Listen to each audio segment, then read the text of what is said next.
नमस्कार। India debate में आप सबका स्वागत है। मैं हूं आशुतोष पाठक।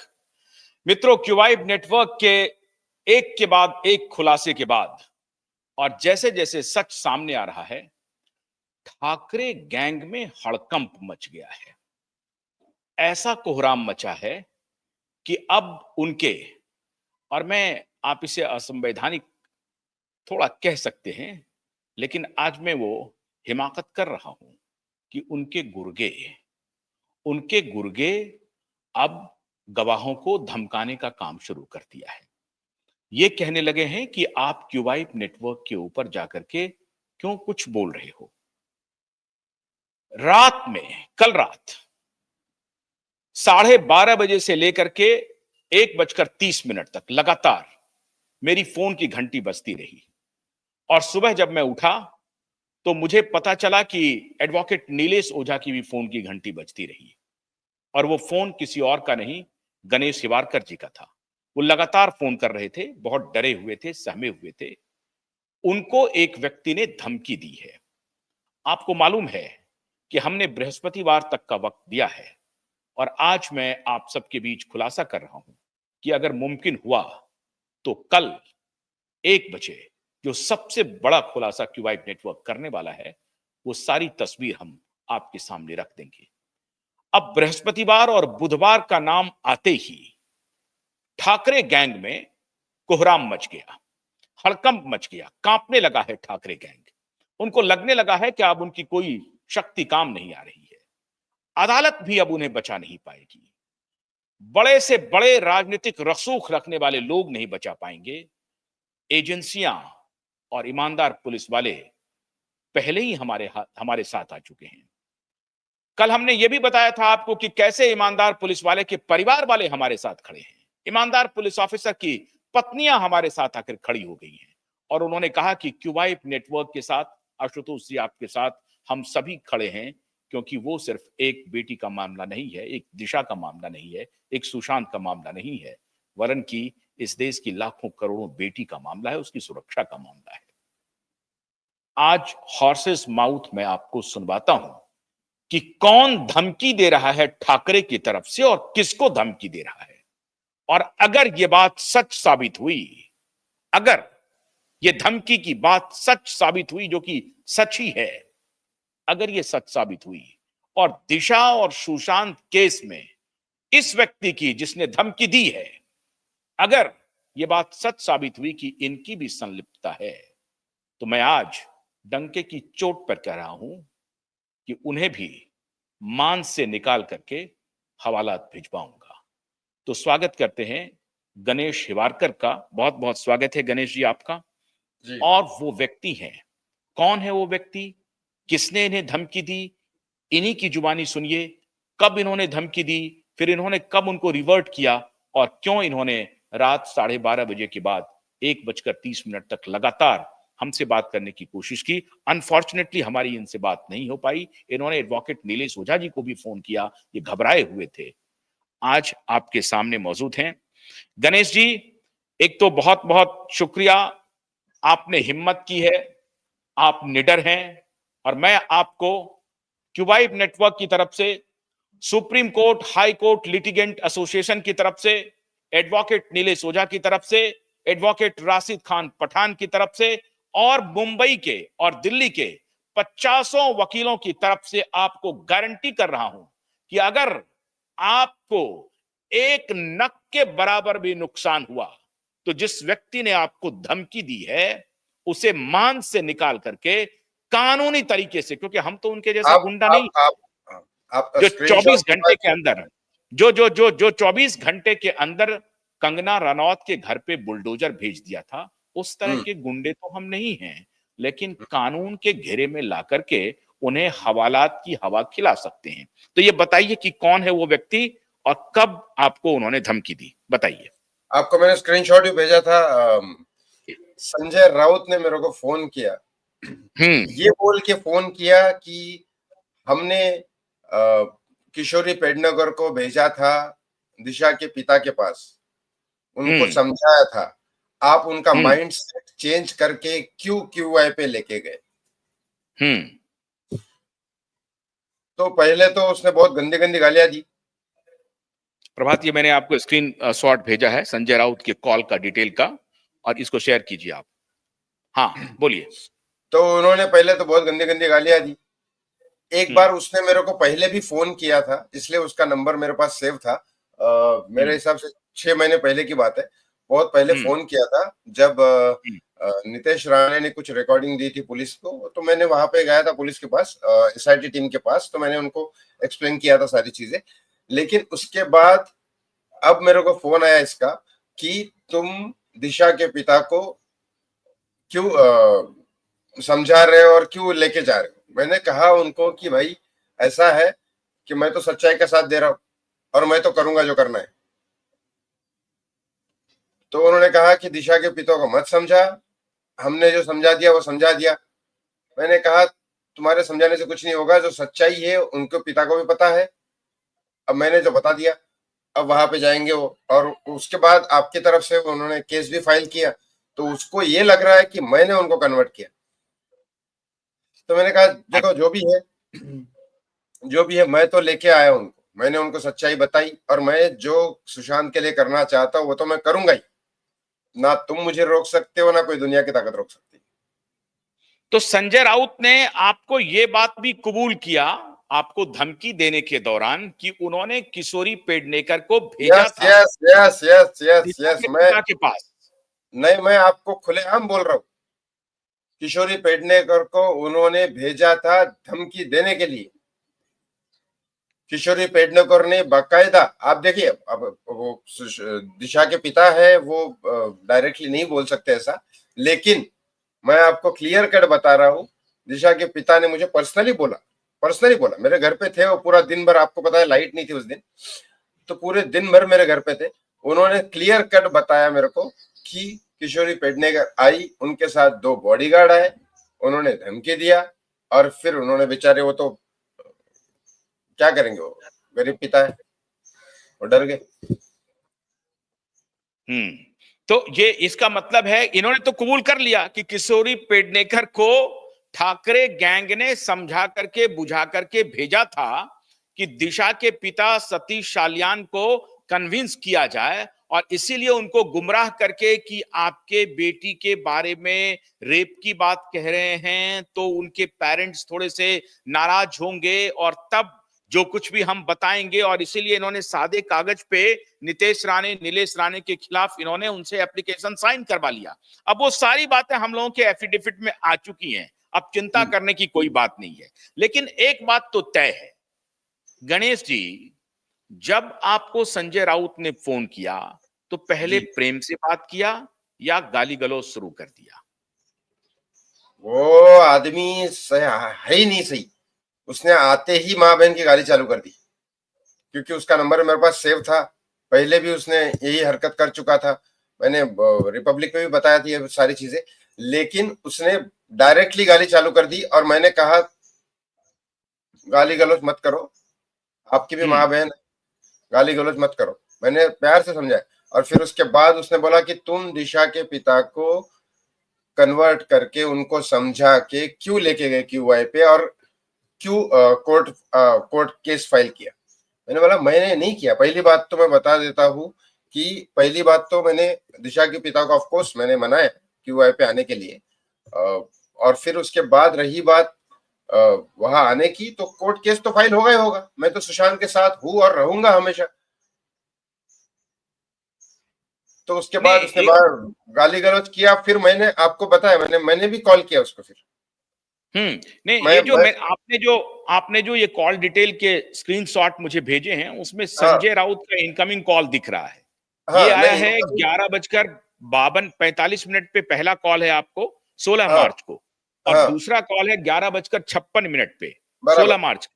ये बराबर स्क्रीनशॉट है, और बराबर। आपने कल रात को उनको कॉल किया है। नहीं, फिर मैंने उसको वापस से कॉल किया, हाँ, ये अच्छा, उसी बताने दिन के आपने लिए। वापस से कॉल हाँ, किया। यस, मैं ये बताने आपने के लिए उसी दिन कॉल वापस किया से। कि, हाँ जी, मैंने ये बताने के लिए कॉल किया कि वो एक्चुअली मेरा घर ढूंढ रहा था। अच्छा, संजय हाँ राउत तो आपका घर ढूंढ रहा था? हाँ, तो मैंने कहा तू घर ढूंढने की कोशिश मत कर, तेरे को एड्रेस चाहिए मैं बता देता हूँ, भेज। अच्छा, ताकि ताकि आपके पास वो गुंडा भेज सकें। आपको हाँ, तो मैंने नुकसान कहा पहुंचाने के लिए। तो घर ढूंढने की जरूरत नहीं है, मैं तेरे को एड्रेस बता दूं, चला जा। हम्म। तो अब ये संजय राउत ने मोर्चा संभाल लिया है ठाकरे की तरफ से, आदित्य और उद्धव ठाकरे की तरफ से संजय राउत ने मोर्चा संभाला है कि अब अगर कोई गणेश शिवारकर कोई बात कह रहा है तो उसे धमकी दो। और एक प्रकार से पर्दे के पीछे से ऐसा लग रहा है कि वो क्यूआईब को भी कुछ कहना चाहता है। वो कुछ ये कह रहा कहना था क्या? क्यूआईब के बारे में कुछ बोल रहा था? क्यूबा के बारे में ये बोल रहा था कि तुम एक तरह से समझा दो आशुतोष जी को कि ये सब ना करे, हम्म। और कोई पैसे की डिमांड है तो बोलो। तो मैंने अच्छा। बोला कि हाँ, तो मैंने उनको सीधा सीधा कहा कि भाई ये बिकने वाले लोग नहीं है, आप बेकार की कोशिश करो मत। अच्छा, ये भी कहा उन्होंने कि उन्होंने आशुतोष ये जी को कहा, समझाओ और अगर पैसे का डिमांड है तो बताओ। तो मैंने उनको वैसे ही कर दिया, आशुतोष जी मुझे पता है ना, नीलेश ओझा जी मेरे कॉलेज के सीनियर है, तो मैंने उनको वैसे ही कह दिया कि ये बिकने वाले लोग नहीं है, आप बेकार की कोशिश करो ही मत। आपको और मालूम है ना इसीलिए गणेश जी, इसके पहले भी इनके एक विधायक ने 200 करोड़ रुपए का ऑफर किया था और फिर पता है, हम लोगों ने अब ये उनको 200 नहीं, उनको अब ये नोटिस भेज 500 दिया। 19,000 नहीं, करोड़ का अभी नोटिस अभी भेजा, 19,000 करोड़ का। और वो रिसीव कर लिया है, उसका कोई जवाब नहीं, उसके बाद चुप हो गया है वो। नहीं, अभी 200 की बात नहीं हुई, अभी तो 350 की बात तक पहुंच गए। 350 करोड़ तक। हाँ, तो अभी वही अच्छा। बात चल रही है, लेकिन मैंने उनको कह दिया कि ये अच्छा, आशु आप एक बात बताइए, हाँ, एक बात बताइए गणेश शिवारकर जी। हम्म, गणेश शिवारकर जी कुछ दिन पहले आपसे रोहन रॉय भी मिलने के लिए आया था, याद है आपको? जी, आपके घर पे परसों आया था परसों मिलने के लिए। परसों परसों परसों की बात। परसों रोहन रॉय मिलने के लिए आया था। परसों का क्या दिन बड़ा आपको लग मेरे लिए बहुत और मुश्किल था, परसों का दिन। उसका फोन भी आया था संजय का, और ये रोहन भी मिलने आया था। हम्म। तो क्या रोहन रॉय जो आया मिलने के लिए ये ठाकरे के इशारे पर आया है, या ये क्या नाम है, संजय राउत के इशारे पर मिलने के लिए आया है? नहीं, उसने नाम तो नहीं लिया संजय का, लेकिन वो मिलने आया। पहले तो उसने मेरे को फोन किया, हम्म। तो मैंने कहा कौन बोल रहा है, मेरे पास रोहन का नंबर नहीं था। तो उसने फोन किया, तो मैंने बोला कहा है, तो मैं रोहन राय हूँ, और मैं दिशा का बॉयफ्रेंड। तो मैंने कहा ठीक है। तो वो मेरे घर का एड्रेस पूछ रहा था, तो मैं घर का एड्रेस मेरा किसी को नहीं पता। हम्म। मैंने कहा चलो मैं तेरे को मिलता हूँ वहां पे। तो वर्सोवा में मैं हम्म। रहता हुआ, तो वर्सोवा में मैं वहां पे एक मंदिर के पास मिलने गया उसको, हम्म। ग्राउंड में मिलने गया, और वहां पे मैं इसको मिला। उसने सीधा सीधा मेरे को एक बात कही कि कुछ फोटोज भी दिखाए। उसने कहा कि अगर मैं हेल्प करूं तो क्या मेरे को बचा सकते हो। तो मैंने कहा देख, तू सबूत बन जा, गवाह बन जा, अच्छी बात है, कम से कम दिशा की आत्मा तो तेरे को माफ करेगी। हम्म। तो मैंने यही कहा उसको कि कम से कम दिशा की आत्मा तो तेरे को माफ करेगी, कुछ तो दे दे। अच्छा, तो आप जब जब रोहन आपसे बात कर रहा था तो आपको लग रहा था कि वो कुछ कन्फेस करना चाहता है, वो कुछ सच्चाई बताना चाहता है, मैं और आपको एक वो बात मैं आपको और क्लियर डरा कर, हुआ है वो? नहीं, डरा हुआ नहीं था। उसके पीछे कोई ना कोई पावर तो है, डरा हुआ नहीं हो। डरा हुआ नहीं लेकिन था? तो डरा फिर हुआ वो नहीं था, कैसे कह रहा था कि मैं सच बोलने के लिए तैयार हूं? गिल्टी। अच्छा, गिल्ट था, उसके मन हाँ, में गिल्ट था, दुख गिल्ट था, है उसके अफसोस अंदर, था। अफसोस अच्छा। था। हाँ, लेकिन एक आपको एक बात बता देता हूँ, दिशा के जो पिता है, उसके पैरों उनके पैरों में बहुत ऑपरेशन की खर्चा हुआ रहा था, 10-15 लाख का खर्चा था। तो दिशा रोहन के पिताजी ने 8 लाख रुपए दिए, ये मेरे को खुद दिशा के पिता ने बताया। नहीं नहीं, 8 लाख रुपए तो नहीं दिए हैं, कुछ पैसे दिए हैं। कुछ हाँ, पैसे दिए हैं, वो दिशा के पिता ने मुझे भी बताया कि हाँ, रोहन ने मुझे कुछ मदद किया है। हाँ, और उस दौरान मदद किया, वो बड़ी चालाकी से मदद कर रहा है। हाँ, अभी लेकिन जब वो अभी उसका गिल्ट खत्म नहीं हुआ ना, हम्म। पैसे देने से गिल्ट खत्म नहीं हुआ। वो आया मिलने और कहा मुझे कि आप सुशांत के दोस्त हो, मैं कुछ कन्फेस करना चाहता हूँ। बोला मेरे सामने कन्फेस करके क्या फायदा, तू जाके कोर्ट में बता दे। तो उसने मुझे कुछ फोटोज भी दिखाए, और वाकई में आशुतोष जी बहुत गंदे फोटो है।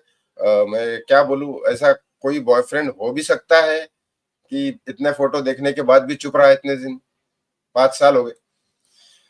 तो मैंने उसको कहा कि जायरे कि एक काम कर, ज्यादा एक मिनट रुकिए। रोहन रॉय के पास कौन से फोटोग्राफ हैं? क्या उस रात के हैं? 9 हाँ उस बजे रात, से लेकर के 1:30 बजे तक के फोटोग्राफ हैं? आप उसकी बात कह रहे हैं? नहीं नहीं नहीं, ये लेट नाइट के फोटोज है दिशा के करके। मैं वही कह रहा हूं कि दिशा के फोटोग्राफ हैं, और जो आप कह रहे हैं कि ये सब होते हुए भी, देखते हुए भी वो चुप है, उसके मन में गिल्ट हो रहा है, इसका मतलब है कि दिशा के साथ उसको जो कुछ कुछ भी करने नहीं बर्बरता, दिया अत्याचार सुबोध हुए जी, हैं, उसके फोटोग्राफ हैं उनके पास। उसको कुछ करने नहीं दिया। उन चारों लोगों को बाहर के हॉल में बंद कर दिया था। ये हम्म। लोग अंदर के बेडरूम में थे हम्म। और ये बाहर के हॉल में थे, चारों के चारों। हम्म। बस चक्कर ये हो गया था कि दिशा ने अंकिता करके कोई लड़की है यूएस की, हम्म। उसको वीडियो कॉल पे बात की थी और वो वीडियो कॉल ऑन था। हम्म।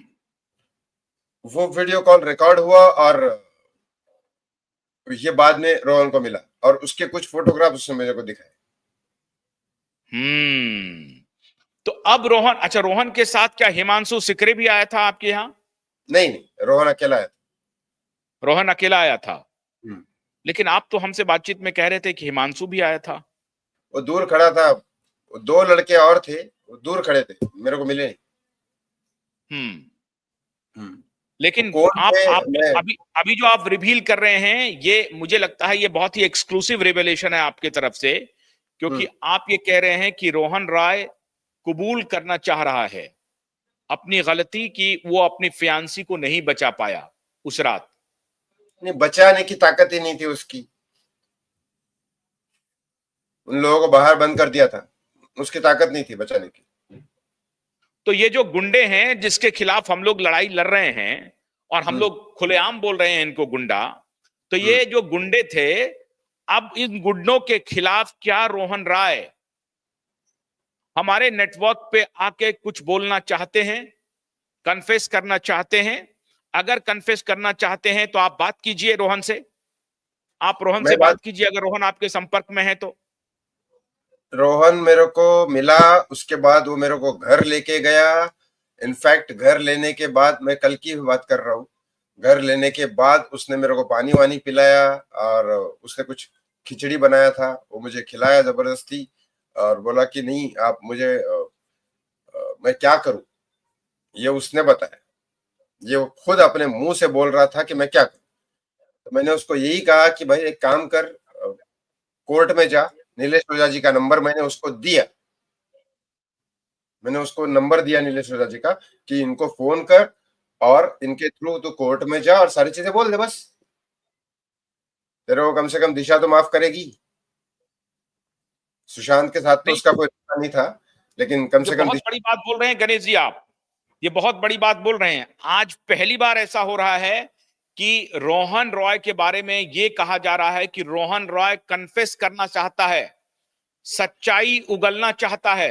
और आपको मैं एक और बात बताऊं, हम्म। एसएसआर वॉरियर के तरफ से मुझे भी मैसेज आए हैं, और कहीं से हमें भी संदेश पहुंचाने की कोशिश हो रही है। आपने तो मुझे कहा ही था कि रोहन राय सिर्फ सिक्योरिटी की गारंटी चाह रहा है। द हाँ हाँ, मोमेंट ये ही विल, ये ये ये बात आपने सही कही। वो मुझे यही बात कह रहा था कि मैं नीलेश जी का मुझे नंबर दो, ठीक है, लेकिन जब तक मुझे 2 पुलिस गार्ड मेरे पास नहीं रहेंगे मैं कुछ नहीं बोलूंगा। ये बात तो है, आपने सही बात की, आपको जो भी मैसेज आए हैं सही आए। तो वही वही मेरे पास संदेश आया, the moment he will get the security he will reveal every truth. तो वो बिल्कुल। वो कह रहा है कि हर सच को खोल और करके और हमारे सामने और रखेगा। और मैं आपको और एक बात बता दूं, रोहन राय तो बाद में, एक आपको और एक लड़का पता होगा, इंद्रनील। इंद्रनील, हाँ। हाँ, दिशा का जो मुंह बोला भाई, हाँ। बचपन से उसका भाई, ये एक दिन पहले ही उसका बर्थडे आता है दिशा के। तो हम्म। वो उसने मनाया और इंद्रनील सारी की सारी चीजें बोलने को तैयार है। रोहन पलट भी जाएगा तो भी इंद्रनील नहीं पलटेगा। मेरे को गारंटी है। Very good, very good.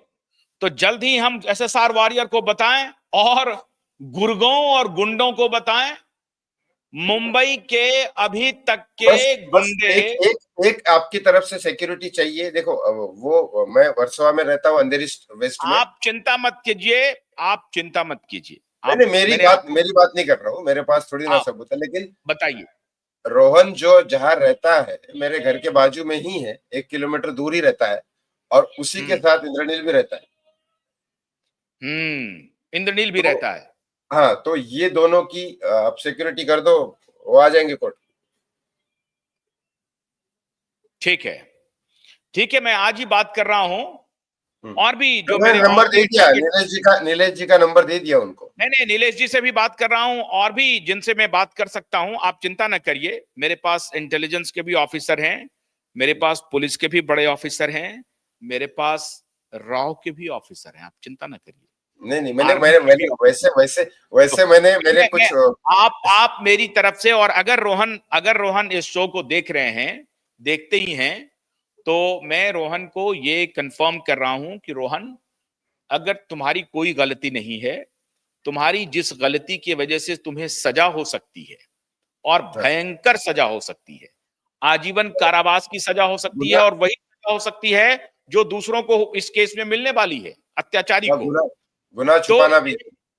हाँ, तो अगर अगर अगर तुम खुद को बचाना चाहते हो, खुद को अगर बचाना चाहते हो, तो आप आकर के सारी सच्चाई पुलिस के सामने रिकॉर्ड कर दो, और हम लोग उसका बंदोबस्त करने की पूरी कोशिश करेंगे। और हमारे शो को पुलिस वाले, इंटेलिजेंस वाले सब देखते हैं, तो मैं उनसे भी हाथ जोड़ करके विनती कर रहा हूं कि दिशा और सुशांत के जो अहम गवाह हैं, वो सिक्योरिटी मांग रहे हैं, उनकी जान खतरे में है। मैं बार बार, मैं कल भी मैंने कहा था, और आज फिर कह रहा हूं, नहीं, कल वैसे मैंने तो रूप वैसे तो कुमार साहब को, वैसे तो वैसे तो मैंने एक अपना दोस्त है मेरा, एक्शन डायरेक्टर, उसको वहां पे घर पे रखा है। वैसे कोई खतरा नहीं उसको, लेकिन फिर भी एक सिक्योरिटी सिक्योरिटी होती है। ठीक बात है, ठीक बात है, मैं वही कह रहा हूं कि कल मैंने रूप कुमार साह के बारे में भी हाथ जोड़ करके मुंबई पुलिस से आग्रह किया था, और वहां के महाराष्ट्र के डीजीपी और मुंबई के पुलिस कमिश्नर से, कि आप रूप कुमार साह को सिक्योरिटी दीजिए। सुशांत केस में वो बहुत बड़े गवाह हैं, और दिशा के मामले में बहुत बड़े गवाह, जो अब आपके सामने कह रहे हैं कि वो सच बोलने के लिए तैयार हैं, even on camera they are willing to come and they are willing to reveal the truth। तो आपसे मैं हाथ जोड़ करके विनती करता हूं, मुंबई पुलिस के कमिश्नर साहब, महाराष्ट्र के डीजीपी साहब, महाराष्ट्र के मुख्यमंत्री, महाराष्ट्र के होम मिनिस्टर साहब, और देश के होम मिनिस्टर साहब अमित शाह जी, मैं आपसे आग्रह कर रहा हूं कि इस केस में जो सारे चश्मदीद गवाह हैं, उनकी जान को बेहद खतरा है। खतरा तो हम लोगों की भी जान को है, लेकिन चिंता मत कीजिए, हम लोगों ने अपने जान को हथेली पर लिया हुआ है। आप तो तो दिल्ली में। आप कृपा करके इनके जान की गारंटी लीजिए, क्योंकि आज जिस तरह से गणेश हिवारकर जी ने हमें फोन कॉल, उसके चैट, उसके जो डिटेल्स हैं वो मैंने रिवील किया है, और रात में इन्होंने मुझे खुद फोन किया, ये नीलेश जी को फोन कर रहे थे, मुझे फोन कर रहे थे, और ये कह रहे थे कि देखिए इस तरह से संजय राउत धमका रहा है साफ साफ। तो अब धमकी भी आपके सामने आ गई है। संजय राउत, जो इस देश का लॉ मेकर है, लॉ मेकर है, वो एक सांसद है संजय राउत।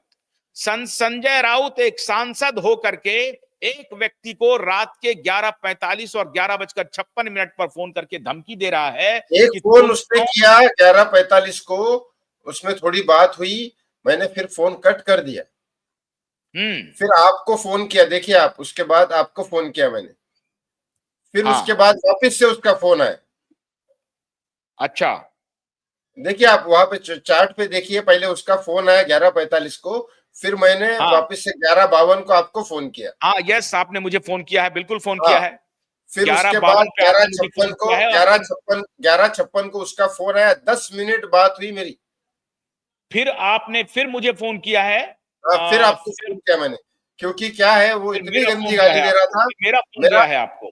हाँ, मेरे को हाँ, एड्रेस पूछ रहा था मेरा कि हम्म, कहाँ रहता का है तू। मैं बोला तेरे को पता ढूंढने की जरूरत नहीं है, तू जो एजेंट वेजेंट को फोन कर रहा है ना, पता ढूंढने की जरूरत नहीं, मैं तेरे को बता दूं एड्रेस, चल राजा। तो फिर वो तो संजय राउत साहब, मैं आपको, मैं आपके तरह तो हूं नहीं जो आप धमकी देते हैं, सांसद होकर के भी कंगना राउत को आपने धमकी दी, और गुंडागर्दी की, खुलेआम गुंडागर्दी की पूरे देश में, कानून को अपने हाथ में लेकर के गुंडागर्दी की जो मिसाल ठाकरे बाप बेटे ने दी और आप लोगों ने दी, वो मिसाल कुछ भी नहीं है। कानून के हथौड़े से ऐसा वार करने वाला हूं जो आपकी 7 पुश्तें याद रखेंगी संजय राउत, और खुलेआम कह रहा हूं, पूरी अकाउंटेबिलिटी के साथ कह रहा हूं, पूरी जिम्मेदारी के साथ कह रहा हूं, और इस देश के जिम्मेदार नागरिक होने के नाते कह रहा हूं संजय राउत, आपकी तरह गुंडागर्दी नहीं, कानून के सहारे आपको जेल के सलाखों में भिजवाऊंगा। एसएसआर वॉरियर, आज से आप सभी सतर्क हो जाइए। इन गुंडों की गुंडागर्दी देखिए कि रस्सी जल गया, अभी तक बल गया नहीं। महाराष्ट्र की जनता ने इन्हें औकात दिखा दिया। लोकसभा में इनकी क्या दुर्गति की, विधानसभा में इनकी क्या दुर्गति की। अब इनका पार्टी खत्म हो चुका, निशान खत्म हो चुका, परिवार टूट चुका, उसके बाद भी इनकी गुंडागर्दी देखिए, इनकी गुंडागर्दी देखिए बाप बेटे की, कि अपने गुर्गों को, और एक सांसद गुर्गा बन करके फोन कर रहा है। ये देश देख रहा है, देश की करोड़ों माताएं, देश की करोड़ों बहनें, पूरा देश संजय राउत को देख रहा है। पूरा देश संजय राउत के कमर को भी देख चुका है, वो लटके झटके भी संजय राउत के देश ने देखे हैं। संजय राउत, अफसोस है कि आप जैसा व्यक्ति हमारे देश के लॉ मेकर हैं और धूर्त बना रहे हैं लोगों को, लेकिन ध्यान रखिए क्यूवाइट नेटवर्क अभी जिंदा है, और इस केस को अगर 5 साल बाद क्यूवाइट नेटवर्क ने खोल दिया है और इसमें न्याय की आस जगा दी है, तो न्याय दिला करके ही दम लेगा। आपने कहा कि पैसे की अगर कोई डिमांड हो तो बिलियन ट्रिलियन डॉलर्स भी कम पड़ जाएंगे। आशुतोष वो पाठक तो ये भी कह रहा था, आशुतोष से जिसे बात कराओ मेरी, जो भी करोड़ों का मामला है सॉल्व कर देंगे। मैंने कहा नहीं बिकने वाले भाई, तुम कहा कौन सी दुनिया में हो, वो नहीं होगा। वो इतना तक कह रहा था कि हमने 200 का ऑफर दिया, आपने सच बात की थी मेरे से, आपने जो बताया लोगों को 200 करोड़ का, वो सही बात थी। हमने 200 का ऑफर दिया, अभी 350 तक पहुंचे वो। मैंने कहा भाई तो 350 नहीं, 500 तक पहुंच, 600 तक पहुंच, वो नहीं बिकने वाले भाई। गणेश भाई, ये पिछली बार उस वक्त के जो चीफ जस्टिस थे मुंबई में, उनको मैनेज किया इन्होंने, और 1.5 साल तक हमारे पिटीशन को सुना नहीं। और खुलेआम मैंने कहा उस जज के खिलाफ कि आपकी ये जो इंटेलेक्चुअल बेईमानी है, उसे क्यूवाइट नेटवर्क ने एक्सपोज किया, ब्लो बाय ब्लो किया, विथ एविडेंस किया। और आज आलोक आराधे जी, श्रीमान आलोक आराधे जी के मैं आपसे पास एक बात जरूर कहना चाहूंगा आपसे आशुतोष जी। जी बोलिए। देखिए, रिपब्लिक भारत ने एक मुहिम चालू की थी, उनको अंदर किया था, उसके बाद एक बहुत जरूरी था, यूट्यूब पे बातें चलती रहती है, लेकिन एक बहुत जरूरी था एक प्रोफेशनल नेटवर्क सामने आए और इस केस को आगे बढ़ाए। और आपसे बहुत बहुत थैंक यू बोलना चाहता हूं मैं, एज ए सुशांत सिंह राजपूत का फ्रेंड बोल के, कि बहुत बहुत धन्यवाद आपका कि आपने मुहिम चालू किया, और इसके बारे में जितनी भी हेल्प लगेगी मैं आपके साथ में। बहुत बहुत शुक्रिया गणेश भाई, बहुत बहुत शुक्रिया।